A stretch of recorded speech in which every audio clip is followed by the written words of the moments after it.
后来继续来看这个彰化市林心路偏僻的路边，有人深夜是驶着小货车来偷倒粪扫，想讲无人知，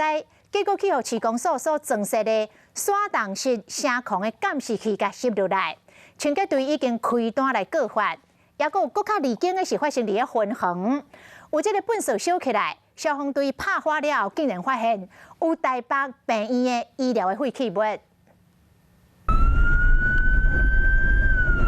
消防队接到电话，赶去河川地拍火，发现讲其中有医疗的废弃物。蝴蝶针哦，蝴蝶针什么针？伫烧甲臭倒的粪扫堆内面，凊彩并就使看到射针、大灯包、听诊器等等医疗废弃物，搁较含是，敢若说搁看到台北病院医疗文件资料。有一点扯了，像台北的废弃物都载到我们彰化来。因为彰化不时就互人偷倒粪扫，彰化市公所甲监视器的厂商共同研究出360度移动式太阳能声控的监视器，随掠到卫国园区内小货车摊半暝偷倒废弃物，一个人伫遐顾，一个人偷倒，拢互监视器录落来。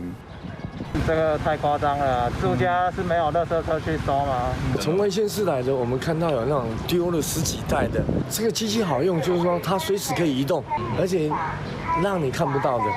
去年1月到9月，公所告发306件凊彩弹粪扫案件，今年已经降为46件，真明显监控已经有效果。乌白倒粪扫一旦被抓到，依照废弃物清理法，上当会使罚6000块；事业废弃物上当会使罚300万。面对外县市来伫倒粪扫，彰化县是全面要防止。